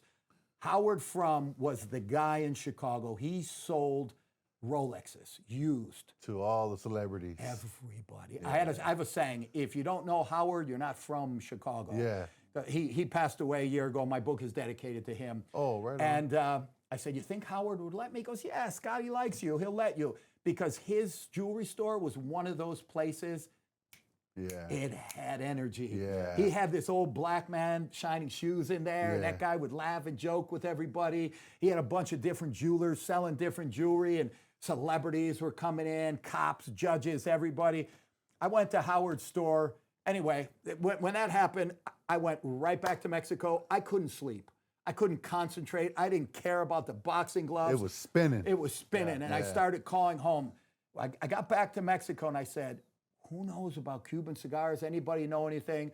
Probably about a week later, a guy told me, "Scott, I heard there's this guy here in Guadalajara. He's Cuban, Arturo Brigante.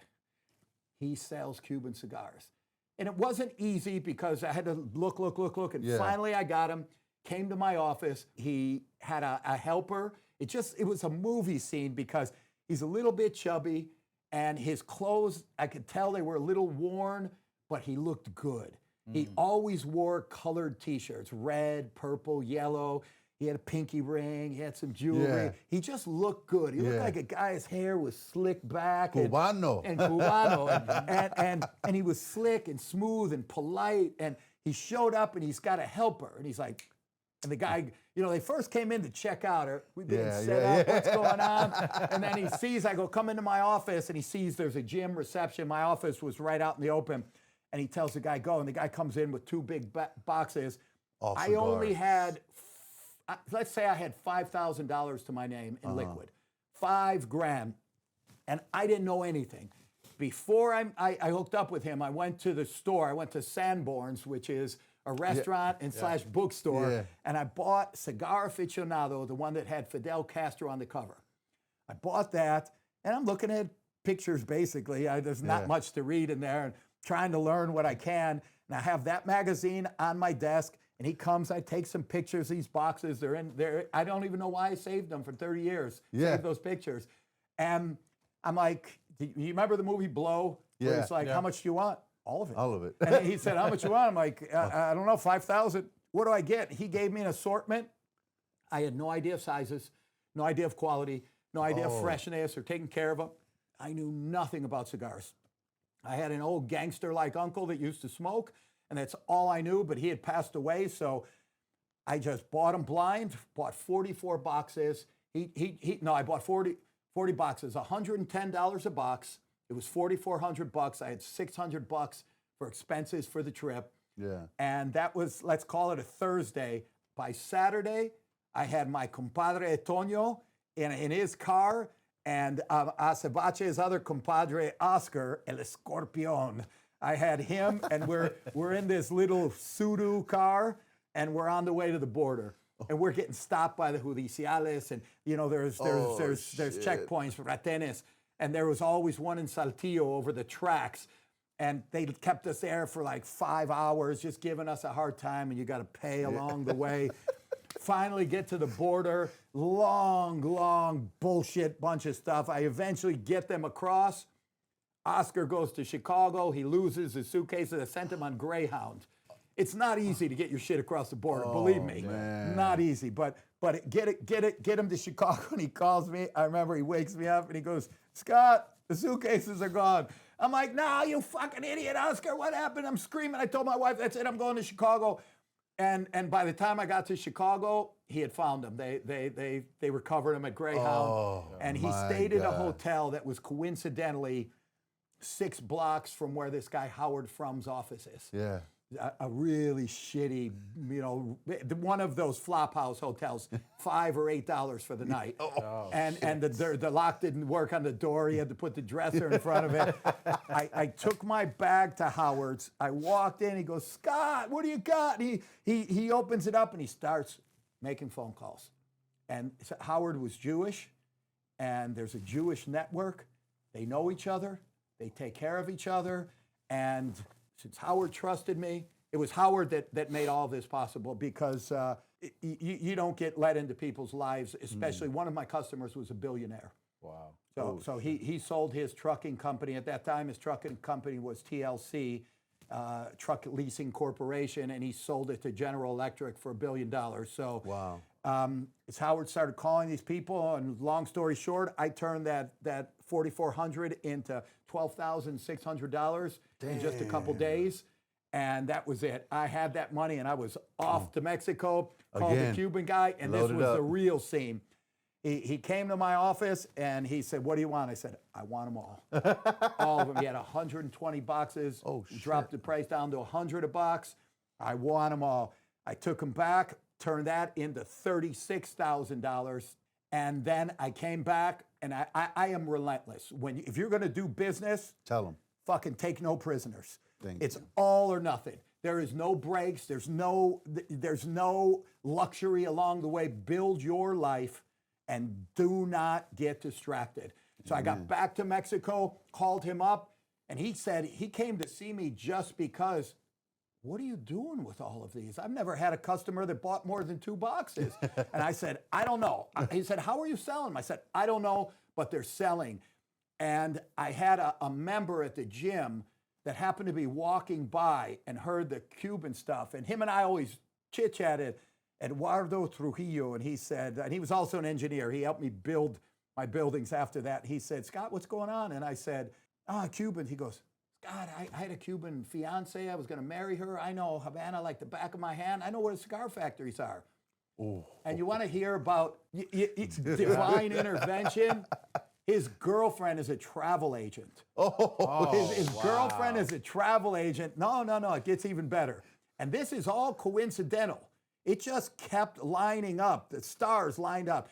She's a travel agent, and she used to work for Mexicana Airlines, and her ex-boyfriend is the head of luggage. He's in charge of equipaje for Mexicana at the Guadalajara airport. So he can pull out my suitcases and do any kind of monkey business we need done. But he's such an honorable dude. He doesn't do that. He introduces me to the head of the federales of the airport. And he said, you two, I'll pull them out. You guys do your thing. $125 a suitcase. Yeah. The roots of ambition have just gotten stronger. And it just set in, and I am off. That happened again. Let's call it a Thursday, and Monday, we're landing in Havana. We are landing in Havana, me and Eduardo, and I hit the ground running. You know, I probably didn't sleep very much when I was there for my 4 years that I went to Cuba, because there's a lot of fun to be had in Cuba. Yeah, I bet. There was more back then, because all of the girls came from the outer areas to where the tourism is, because that's where the free meals and the family help can initiate with the tourists. Well, one of the things you say, I think, in the book, it's not just that there was a lot of women there. They were beautiful. I think you said Well, it, first like, of all, these are don't believe anything you read in the book. Who can believe anything anybody says? Let me tell you the real story. There were a lot of them, and a lot of beautiful ones. Because the best of the best came. Back then, they called them jineteras, riding the horses. Yeah. And they would come from the provincias to Havana, because that's where the tourism is. And Spaniards, Italians, a lot of Mexicans, no Americans, once in a while Canadians. And they could get meals, and a lot of them were very good at juggling. So they'd have like 16 guys around the world, thinking they're the only one, sending a couple $100 a week or whatever. And I became friends with a lot of girls that told me the inner workings. Yeah, how they rolled it. How they rolled it. God bless them. Hey. And I used to get mad at my ex-wife because she would criticize them, and I used to say to her, I'd like to see you in their place, because I know what I would be doing in their place. What choice do you have? Survival. Yeah, bro. Yourself. That's it. So Eduardo and I landed in Cuba, landed running, and I had already heard the rumor that, so we start walking around Cuba, and people approach you everywhere. Yeah. And they come up to you and they're like, tabacos? Back then they didn't call them puros. Now they call them puros, but then it was just tobacco. Tobacco. Yeah, let me see. And I was in and out of hundreds. Like, the book is under, it's under embellished, because I can't bore people with, I went in 500 different buildings every day. Right. All I did was work. My friends were out chasing skirts, You were drinking, partying. I made a deal with anybody who ever went with me. There was a strict rule. Nothing to do with cigars. You don't sell them. You don't ask me for any. You don't promise to them to any friends. This is my show, or get out, because I'm paying for everything. Right. I paid for the hotels. I paid for the food. I'd give them spending money. I paid for the tickets. And then a lot of them ended up in jail. So it wasn't worth it in the long run for them. But we just started meeting people, and I didn't know shit about cigars. So I made my first run. At that time, I met Capi, who was a professor at the university, and he, gave me a whole speech about how great contacts he had. And so I bought 70 boxes from him. He gave me invoices. He told me we got original invoices. You won't have any problem getting out of the airport. I knew nothing. I'm just a new guy in town, basically a sucker. Yeah. But I still knew the first time I paid 20 or 25 bucks, you weren't getting more than 25 bucks for a box out of me. So I knew that much. Yeah. Right. And I had my 2 suitcases. We get to the airport, me and Eduardo, and I just had a feeling that I might need. I took $60. I'm kind of a cheapskate. So before anyone questions it, I'm kind of a cheapskate. I became one after the glory years ended, and I realized all that money I spent like I was Floyd Mayweather, and look where he's ending up. Yeah. I learned. So I put 320s inside of my passport. Back then, I have to admit it, I wore a kangaroo pouch. So I had my kangaroo pouch with my passport and the shit, because you can keep it close to you. It's like somebody wants to get it. And in front of you. Come and get it. You kind of, you're a little safe. And we go through, so you register. The airport's really small at that time. This was Terminal 2 in Havana, and the airport's small, so you got one side with like 6 counters, and those are the only planes going. Yeah. And then you have this whole wall of immigration booths, but it's black. You can't see on the other side, but they're like 10 feet tall, so you can see the ceiling in the waiting area, but you don't know what's going on the other side. So you go through this booth. They want to make sure no Cuban is getting out of there using a foreigner's passport or anything. So it's really rigorous. They scrutinize. Get through. I didn't know what to expect on the other side, but we get through, and I look, and both of my suitcases are there out in the open. They're supposed to be on the other side getting loaded in the plane, but they're right out there in the open, and there's cops around it. Oh, I go, fuck. And here so we go again. Automatically, I forgot to speak Spanish. So the guy comes over, whose are these? And I go, mine. They're mine. And he's like, what do you got? And I'm like, cigarros. And we go into the room, and it's a man and a woman, and they just start grilling me. And I'm like, I don't understand. Yeah. And we're going through it, and then he's like, you got receipts? Oh, yeah. You bought them at the store? And I say, oh, yeah. And I pull out the receipts. Little did I know these are like a 5-year felony for having fake fucking documents. But the Cuban guy who wants my money, he tells me everything is great. And I didn't know there was street cigars in factory. I didn't know at that point. All I knew is there were cigars. I didn't ever imagine in my life that there's an underground market for a cigar. Yeah. Who would think of that? And so he asked me for my passport, and I give it to him, and he opens it, he sees the money, and what's this? I said, that's for you if you want. I said, I gotta go, my plane's leaving. And the airline was pounding. They're like, are they going or they're not going? The plane's gotta leave. And back then, you had to take a bus out to the middle of the airport, and the stairs were in the back. These were old planes. You went up the back, so it was old school. Yeah, and it was a process. So are they coming? They're not coming. And he looks. He goes, "You sure these are from the factory?" And yeah. And he goes, takes it, puts it in his pocket. He goes, "Okay, get out of here." We get out of there. Get on the plane. I go, "Fuck! I just corrupted a Cuban official. I got my contact, right? Now I can get out as many as I want because I'd heard the rumor that you got problems getting them out. The law was $1,000 in Cuban cigars. That's all you could bring out of the country and bought at the factory. So at $1,000 doesn't pay for my trip. Yeah, so I had 70 boxes. I landed in Mexico City, then Guadalajara, and I was back in Cuba the next day. I got home. I couldn't fucking sleep. I go, I got to find this guy. Yeah, I got to find this guy. I don't know how I'm going to do it, but I already had a bunch of people that I was buying from in Guadalajara.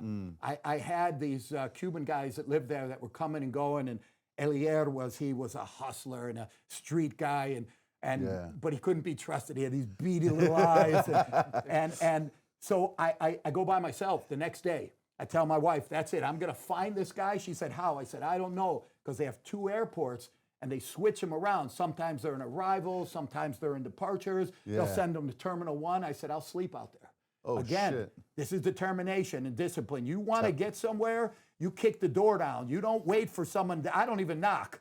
I kick before. That's a whole nother story about kicking doors. You know what one sign of intelligence is? What? Is knowing how to play stupid at the right time. You know what? I just saw that recently. Come on, man. That's a quote. John Gotti? Yeah. John Gotti, I just saw that quote, and I said, fuck, I'm an expert at playing stupid. I've been playing stupid for years. And if you're married, come on, you get real good at playing stupid. So I went back and I fly to Guadalajara, Mexico City. Mexico City, I'm in the waiting area to catch the flight to Havana, and I hear, escort! And I look, and it's a Cuban guy, Elier, and I'm like, oh fuck, he's gonna blow my cover. He's loud, and he wants to find. He was the guy who told me the trick to the Cuban cigars. You gotta find a customs agent. So I'm not sharing it with him because you can burn stuff out. That's what Mexicans do. Like if a Mexican drug guy finds a certain way to cross, he shares it with everybody, and then they burn it out. And before long, it's no good. So I'm like. And he goes, hey, Scott. So he sits down and we're talking because he's a very likable guy. He got killed, but he was a very likable guy. And we sat down and we're talking. He goes, can you do me a favor? He goes, I got 8 hockey bags full of stuff. He would bring down to Cuba fake Nike gym shoes, fake Levi jeans, gold-plated chains, because everybody wants to be a player, but they can't afford the real thing, so the gold-plated. And he would just bring bags of this stuff, and he would trade them for cigars, get a better bang for his buck, and then bring the cigars back and sell them. Everyone was selling them. It got big. The cigar, remember, Cigar Aficionado started like 25 pages, and it ended like 500. And so he says, will you help me? And I go, listen. Because, again, I'm a wild guy. I don't play by rules, so I'm not scared. But I'm thinking I'm going to get fucked here. No good deed should go unpunished. And he's like, I go, look, this is the deal.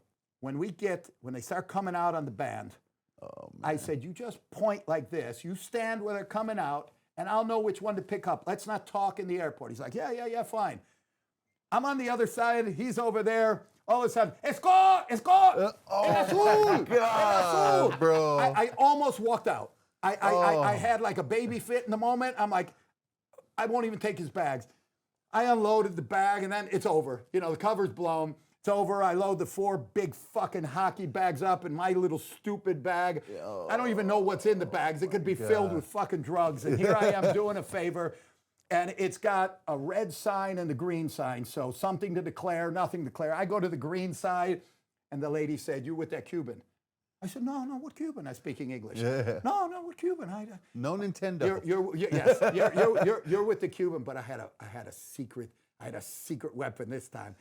I got this picture album I collected over the years with all the celebrities I've ever met. Yeah. Whenever I've been in a bind, I show it to people. Look, Julio Cesar Chavez. Look at Lupe Pintor, Pedro Infante. It makes you credible right away. Yeah, Arnold Schwarzenegger, Mr. T. I got all these pictures, and I got this book. So I'm wheeling the cart, and she goes, no, you're going, and they take me in a private room. Oh, and it's scary because you're not in a country with rules. No, you're not puffing up your chest and getting aggressive. You put your You tail don't got between no your rights, legs. baby. That's right, and you duck your head. So I'm kind of like this, and when some guy comes in, I don't even acknowledge him because I'm not happy. I'm really disappointed in the whole situation. And when I look up, it's the guy. No, it's the guy you're looking for. Yeah, it's the guy I'm looking for. No, and I automatically got animated. I'm like, it's you. And he looks up and he's like, who? And I'm speaking in Spanish. And I'm like, eres tú. Te encontré. Who are you? And I said, remember me yesterday, the passport? And he's like, you didn't speak Spanish. I said, I know, I was scared. I was really scared. And now I'm really scared. and he's like, you're with that Cuban guy. I go, we live in the same city. He asked me to carry the bags for him. He goes, they're watching him. Stay away from him. He's being watched. He's no good. And he writes his phone number like a secret James Bond movie. It was a little piece of paper this big, Raul, and he writes it down there. And then he tells me to call him in a week because he's working all week, and they work like, 24-hour shifts every day. I don't know. He's like, I can't talk to you. This is like Monday. And he's like, call me on Sunday. Fuck. I can't complain. Can't say anything. I tried to say, no. That's the only day I can do it is on Sunday. Fuck. So I leave the airport, but I'm like, I got a customs agent in my pocket. So I called home and I said, bring the boys. And I start bringing people with empty suitcases. And I went on a buying spree. I went on a buying spree. I bought Cleaned them out, I huh, bought dude? probably 3,000 boxes of cigars, and shit, bro. and 14 fucking suitcases and No 5 guys, shit. and this guy almost shit his pants when I told him how many suitcases I Yeah. had, and he wouldn't do it. He's like, "I'm gonna turn you over to Diego." He said, "Diego's got balls." He said, so now I got 2 customs Also, guys. another corrupt guy. Oh, this guy was so cool. Yeah. He was fucking cool. I do this shit all the Oh, time, yeah, bro. yeah. He was cool. So I got all my guys, all my suitcases out of there. And then back in Chicago, and now I'm feeling like I'm getting Okay. somewhere. All right. I'm getting somewhere. Let's play And- some ball now, baby. Yeah. Yeah. And then I got the phone call. I get to Chicago. I only had a beeper, and nobody knew anything except Scott, Mexico. That's all I told people. I'm curious. So, were you smoking cigars at the time? Like, Of course. learning I them started, and I started tasting them. smoking. Okay. There's anybody who smokes cigars understands this. There's a bonding with cigars. Yes. You can't rush a smoke. You bond, man. Yeah. Guys sit around and you relax, and that's the Yes. best way to enjoy it.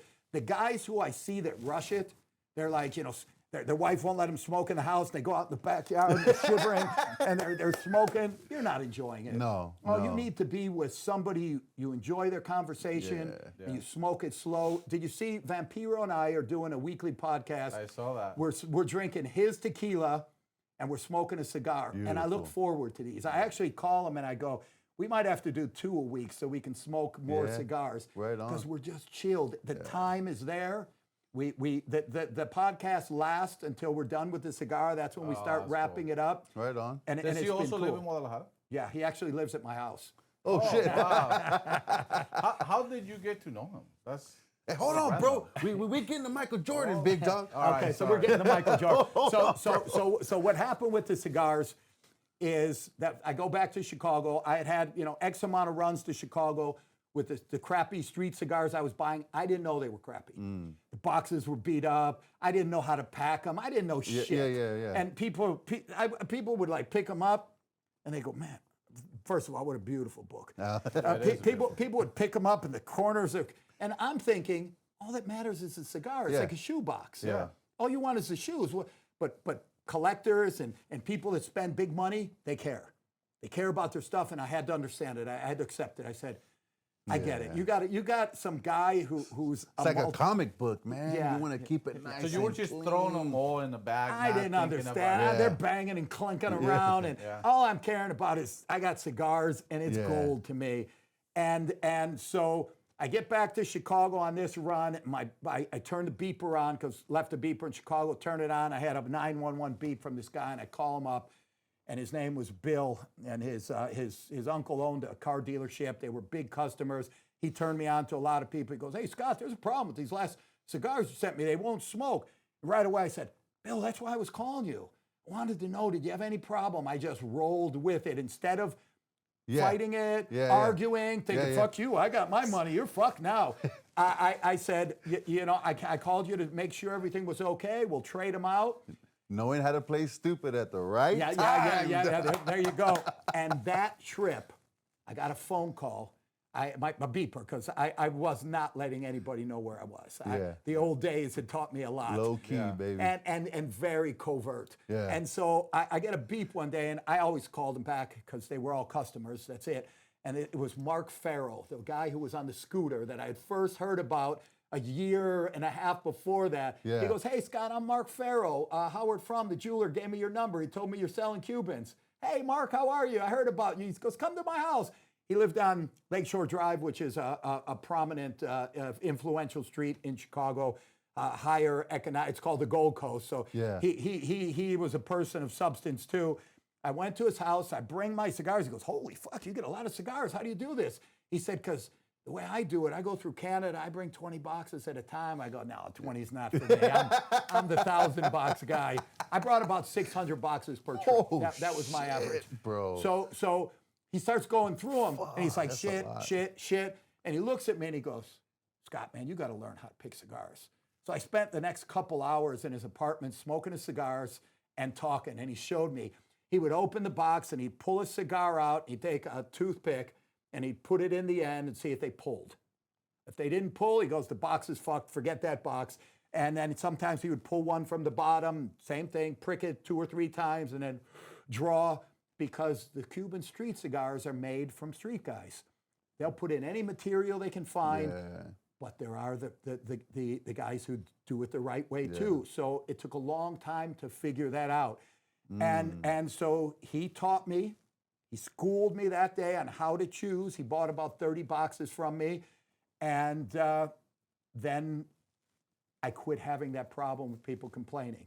But the next problem, the boxes. So what I started doing was I started wrapping them in saran wrap, and it would take forever. I'd have a bucket of water, and I'd put the sponge in there, and I would wet the bottom of the cigar box, because that's normally just raw wood. It's not, doesn't have any paper on it. And then I would take a little plastic baggie. I'd take a couple cotton swabs and throw them in there, wet them, throw them in there, and then I would wrap it up in for plastic. The moisture. For the moisture, to keep them moist, because I had built a humidor. I actually adapted a room into a humidor, and it was perfect. It was like 75% humidity in this closet eternally. And I would wrap them, because now they were protected. And the wrapping didn't even let them slip and slide. So once I packed them in my bags, because I had to go from Guadalajara all the way to Laredo, Nogales, or Reynosa. Those are the 3 borders that I crossed at. So they would get beat and banged this way. They were tight. They didn't click, click, click anymore. It was just like a perfect solution. And so now I was bringing people better quality, because I made sure they would draw. I was finding better quality suppliers in Havana. And now the problem was the people were matching the stamps, because the Cubans didn't have the availability. You know, that stamp tells what factory it was built in and the date. And so a few times people, like back then you didn't have the internet. Now you could, scan a QR code. But back then they would like get a printout, like the RPG5, that is the Romeo and Julieta factory, and the date is this. And sometimes they'd go, Scott, this box is from 1952. And I'm like, fuck, I don't know. And so I got called out on it. It was starting to become a hassle, but I didn't have the high-end customers yet. I had the volume customers. I had the cigar bars, and it was building. Right. And I went to Cuba, because I had those 2 agents, and I didn't bring people with me anymore, because I thought I don't need the people.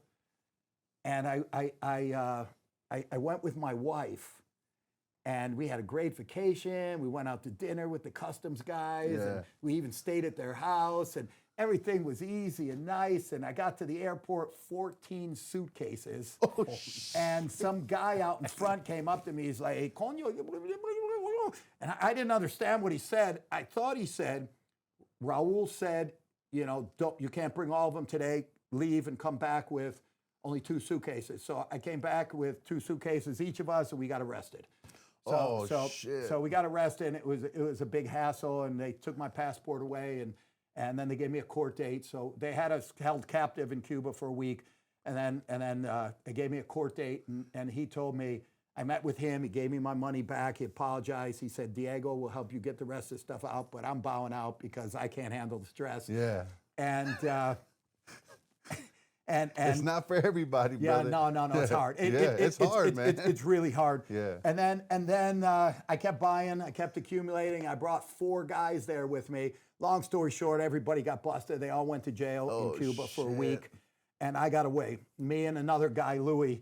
I told him, hey, go back. He said, I'm not going back. You go back. And I said, I'm going back. And he said, no, don't be stupid. The airline people told me, there is nothing you can do to help them.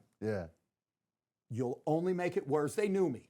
I mean, the airport is small, and I'm there 6 times a week, and they know. El güero. That's it. They knew. They knew. Esco. They would even say hi to me, and I dressed pretty nice back then, and they knew.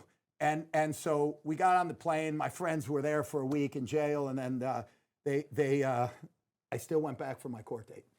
Oh, shit. I went back for my court date. I didn't get them. They told me you were expelled from Cuba for a year. What? So they told me not to come back for Cuba for a year.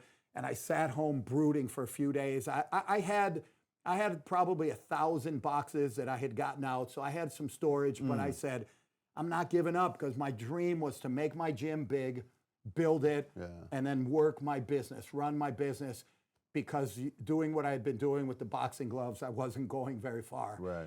And I wasn't giving up. I said, okay, what am I going to do?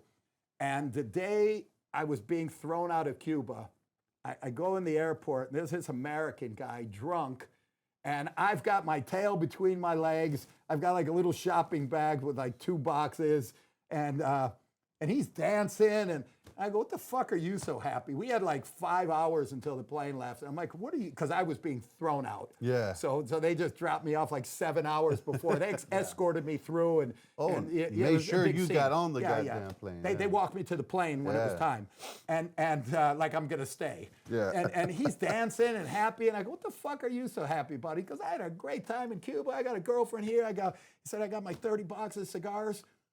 Well, how'd you get them out? I checked my bag and got them out. And I go, where'd you buy them? He goes, factory store. Why? I go, you don't buy them on the street? He goes, fuck no, I wouldn't touch those rats. Oh, no, those are bad cigars. You know, and then we start talking, and he goes, no, I'm going to introduce you. He introduced it. He gave me the phone number to the director of the Partagas factory, Ernesto Lopez. And Straight to the source. And yeah. So I got home, and I got on the phone. I called Ernesto, and I said, hey, Ernesto, Larry gave me your number. And he goes, yeah, whatever you need, you know, when you come here. And I go, well, you know, I'm real busy. I'm not going to be able to come, but I'm going to send somebody. And if you could take care of him, he goes, okay, send them, tell them they're coming, you know, on your behalf, and we'll take care of them. So I sent my wife and 4 other people, and she went to him, and that was the beginning of the factory cigars. And I never looked back. I waited about 6 months. I grew a beard. Shit. You went back before the year? Yeah, I went back. I couldn't resist, man. I had to, my God, you know, bro. determination. And I went back with a new attitude. Yeah. And I didn't, you know, I had drivers. I always had different drivers and different contacts and people doing favors for me. And a certain hotel I stayed at. And when I started doing the factory cigars, I changed to a different hotel, whole new, didn't want the rumors. I got a new driver. I met Jaime Gisper, another, God sent him to me, man. He was a man of men, and he took care of me, and he had worked in the government. He was upper class, and he just, as long as I wasn't doing any hocus pocus, he was fine. And so that was, there's a lot more to it. The book has a lot of bullshit stories. You can't believe anything you read. So, but there's a lot of facets to it. And my original manuscript was 160,000 words. Wow. And the finished product is 77,000.